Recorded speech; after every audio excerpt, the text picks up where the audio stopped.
Bem-vindos ao canal A Bíblia Explica.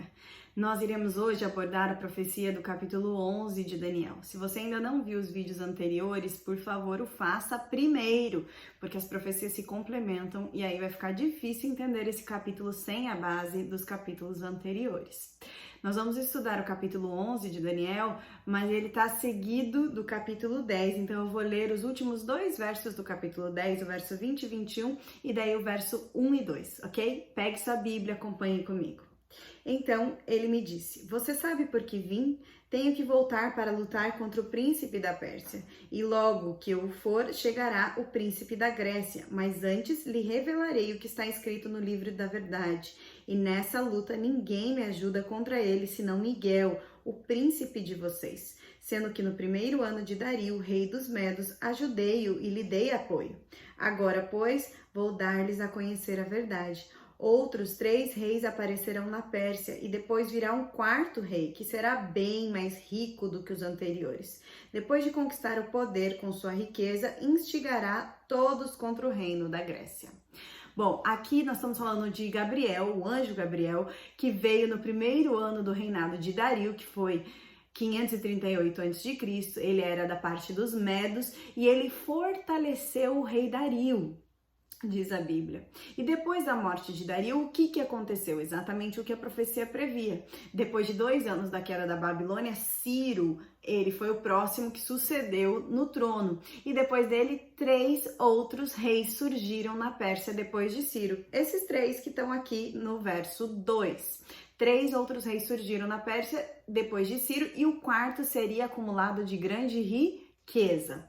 Bom, quem foram esses 3? Cambises, filho de Ciro, primeiro assumiu em 530 a 522 a.C. Depois o falso Esmerdes, que era o impostor que governou por 7 meses no ano 522 a.C.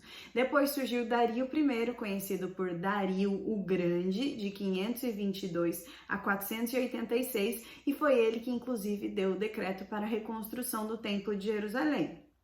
E por fim, o 4º que surgiria, que a profecia diz que seria rico, é Xerxes, o Assuero, que você encontra a história no livro de Esther, que durou de 486 a 465 a.C. E ele seria muito rico, e de fato ele era. Ele comandou o vasto império para destruir a Grécia, mas ele foi repelido por uma força menor de valentes soldados gregos. E o decreto, então, de destruir o povo e depois o último decreto para restaurar e reconstruir Jerusalém, então se cumpriu. Bom, enquanto o Império Persa ele cumpria os propósitos divinos quanto ao seu povo, que a gente acompanhou aqui, cada rei que viria, os anjos de Deus estavam lutando contra o príncipe da Pérsia, que é Satanás, como a gente viu no capítulo 10. Mas depois eles passaram a trabalhar então contra os planos divinos e contra o povo de Deus especificamente, que ficaram então agora sob a influência de Satanás. Acompanha comigo o verso 3 e 4 de Daniel. Diz assim: Então surgirá um rei guerreiro que governará com grande poder e fará o que quiser. Logo depois de estabelecido, o seu império se desfará e será repartido para os 4 ventos dos céus. Não passará para os seus descendentes, e o império não será poderoso como antes, pois será desarraigado e entregue a outros. Olha só, esse reino seria entregue a outros. Que outros? Então, o verso 4 está falando aqui da Grécia, não é mesmo? E sobre Alexandre o Grande, que como rei poderoso derrotou os Medos e a Pérsia e estabeleceu o reino da Grécia. Alexandre não tinha herdeiro, então a Grécia foi dividida em 4 generais, que a gente já comentou aí em alguns vídeos. Lisímaco, que ficou com o norte, Ptolomeu no sul, Seleuco leste e Cassandro oeste. E esses nomes e localizações vão ser importantes para a compreensão também dos próximos versos, ok? O que acontecia? Existia ali a Palestina e quem dominasse aquela região da Palestina, ele tinha condição de dominar o Oriente. Por quê? Porque a Palestina estava num local muito estratégico, uma área muito boa. Os que estiveram na posse da Palestina durante esse período foram a Assíria, a Babilônia, a Pérsia, a Grécia, Egito, Roma, os maometanos, os templários do Papa, a Grã-Bretanha e assim por diante.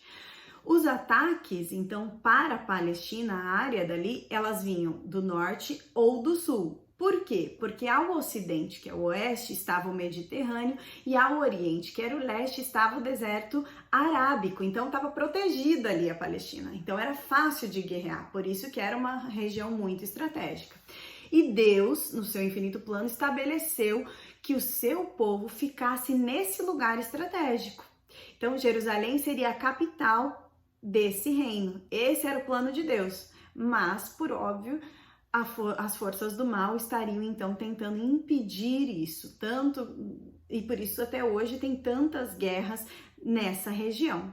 Bom, isso tudo se complementa com o que a gente falou do capítulo 10, de Daniel jejuando e vendo o tanto de guerras que vinha pela frente e do tanto de influência também espiritual que surgiu, tanto do bem quanto do mal, para ganhar essa guerra ou perder essa guerra por conta dos planos de Deus. Dos versos 5 a 13, o que a gente vai ver são guerras que aconteceram. E essas guerras surgem entre o Reino do Norte e o Reino do Sul. Quem que era o Reino do Norte? O Rei do Norte, inicialmente, era representado pela Síria e o Rei do Sul pelo Egito. A Síria, ela era governada pelos Seleucidas e o Egito pelos Ptolomeus. Isso vai ser bem importante, grava essa informação. Tá? Então, a Síria pelos Seleucidas e o Egito pelos Ptolomeus. A história desse período, então, ela acontece numa luta contra a posse da Palestina. E aí, em Daniel 5 a 13, os Ptolomeus do Egito, eles se apossam dessa terra que é da Palestina na primeira parte do período, contra os Seleucidas. Então, aqui a gente vai ver agora como que as guerras acontecem, como isso se dá. Por que que a Bíblia chama a Síria, os Seleucidas, do Rei do Norte? A Bíblia leva em conta a posição geográfica em relação à cidade de Jerusalém, em relação ao povo de Deus. Tudo para Deus está ali, ó, cercado e direcionado em relação ao povo de Deus. Então, eles estavam localizados ao norte do povo de Deus, logo ele fala os reis do norte que estão vindo lutar contra o povo de Deus, e assim também os do sul, que era o Egito, ok? Bom, vamos então agora ler o verso 5 de Daniel. Fala assim: o rei do sul se tornará forte. Quem que era o rei do sul? Os Ptolomeus, Egito. Mas um dos seus príncipes se tornará ainda mais forte que ele e governará o seu próprio reino com grande poder. Bom, Seleuco I, que era da Síria, ele ficou ao leste do império do governador, como governador ali de Alexandre, que foi sucedido por Alexandre, né? Ele estava ao lado do leste. Mas ele foi expulso do leste por outro general de Alexandre e ele fugiu então para o Egito. Ptolomeu ajudou a formar um exército e ele obteve vitória sobre a Síria e virou o rei do norte, ok?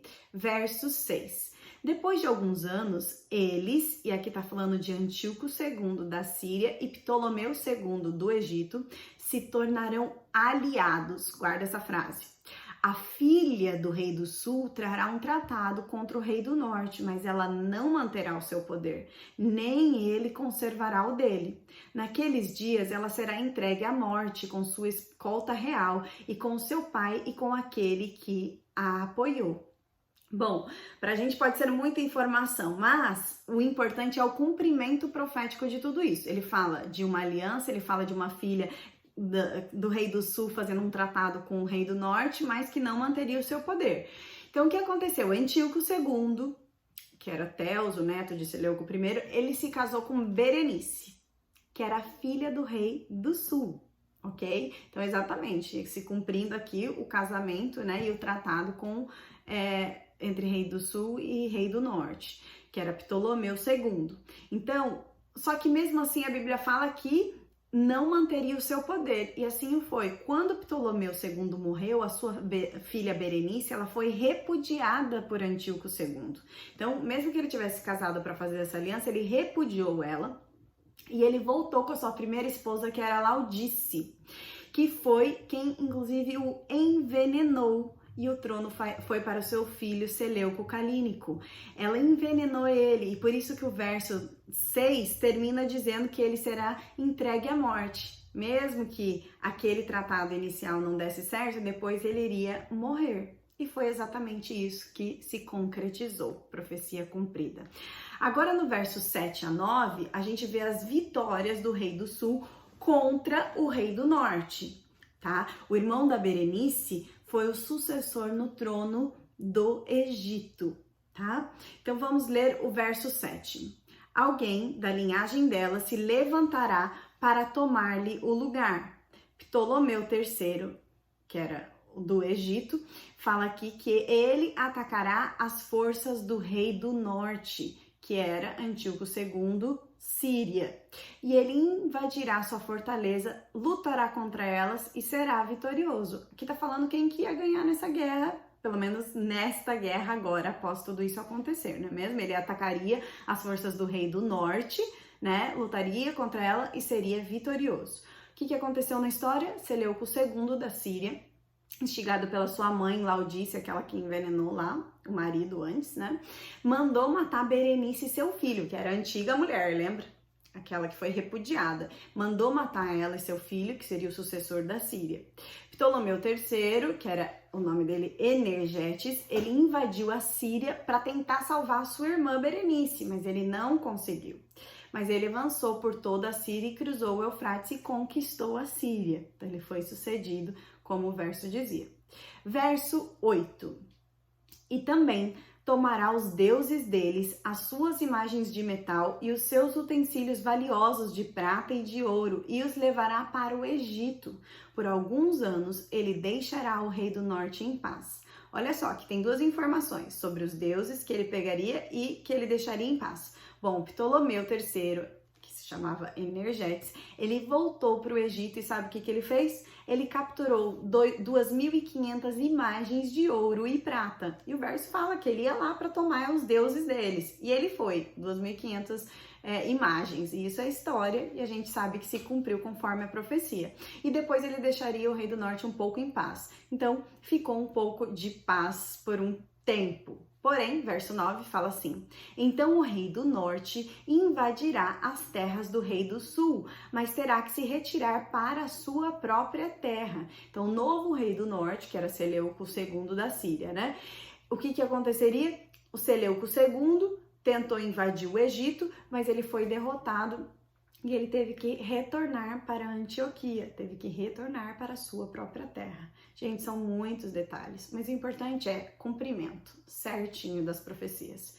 Verso 10 a 13, agora a gente vai ver o contrário, a gente vai ver agora as vitórias do rei do norte contra o rei do sul, ok? Verso 10.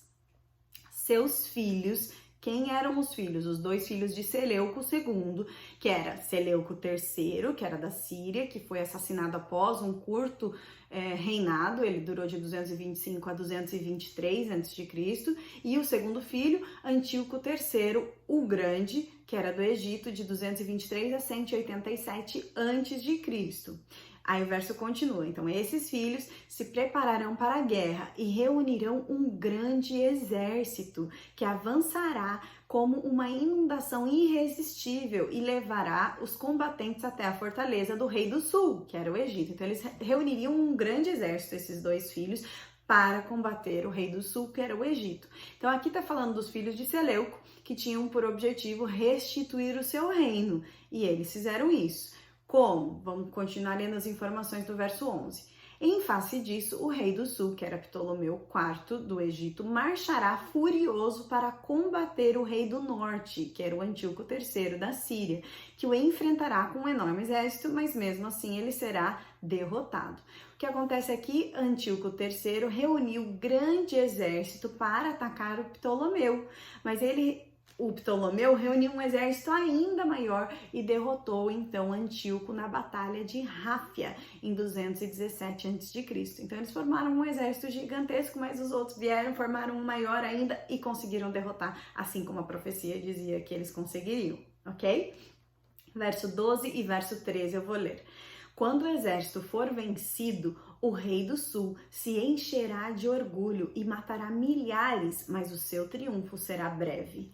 Pois, verso 13, o rei do norte, que era Antíoco III da Síria, reunirá um outro exército maior do que o primeiro, e depois de alguns anos voltará a atacá-lo com um exército enorme e bem equipado.